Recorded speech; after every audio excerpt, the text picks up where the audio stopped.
کوی د رښتیا او د دروغو په منځ کې دا څلور ګوتې فرق ته غوږې چې واوري دا دروغ یا سترګې چې وویني رښتیا نو د رښتیاو خبره ده. هلکه تاسو فکر ته خیال کړئ چې سهار له روژئ نو دا لوی ځان لړه ښه کوي. موسم ښه ده، سړیا ورځې لنډې دي، داسې هغسې دا واړه ورته خوشحالېږي.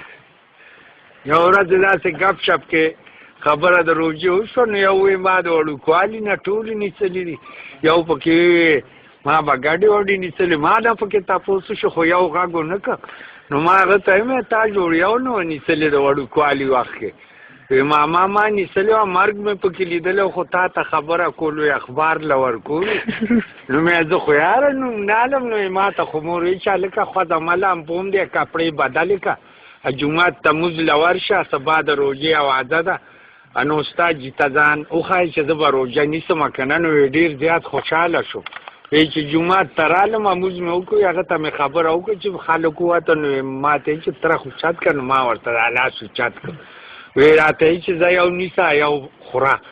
وی رالم مور ته مې وایي چې بیبي اډرې د یوې وکړو خو زه به ټولې نیسم.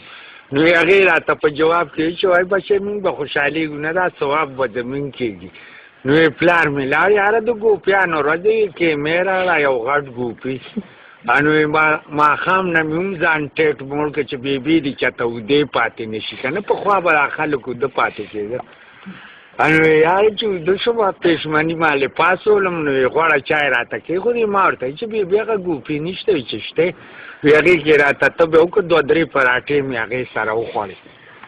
ډوډۍ چې زیاته کړي دا لوی کړي یا که واړه دا جوټه غوندې کړي ووایي نو بانک ته لږ غوندې ټایم وایي ما جوټه وولی ما راته وایي چې اوده کېږه ما بچې اوبه وڅښه هسې نه چې سهار له تږی شي نو د روژې هغه وخت هم را باندې راغی ورېږدېدم خوب رانه وتښتېد.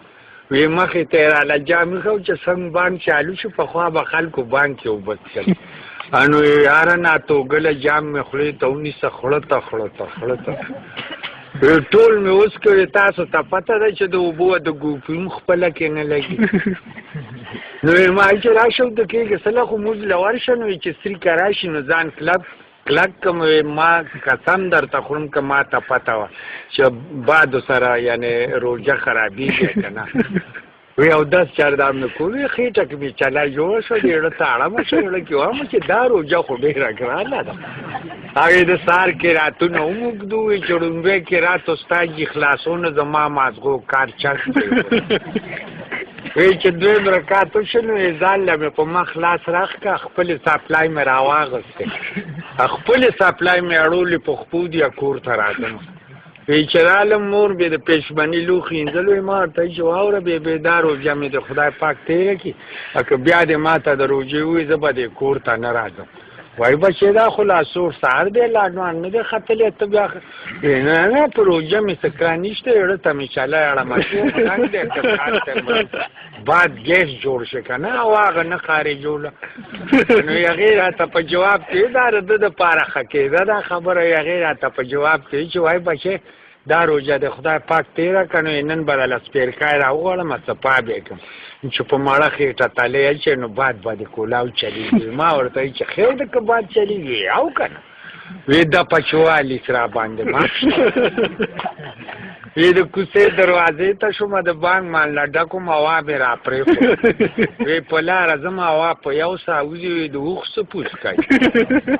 وی چې شل 25 قدمه لړم وی ما چې په ژوند کې د دومره اوږده پوسکای نه دا خو زما خیال له ښکلې میاشته جوړ ساره نه په کونه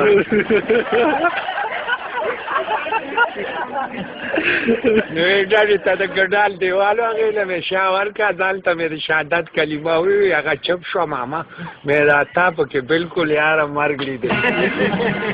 غزل به پسې ووایه لیلا ښه شپه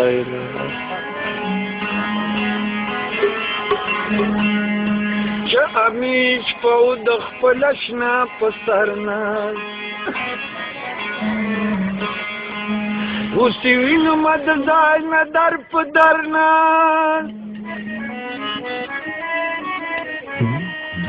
څوک کړي پخه واده د یارۍ ماته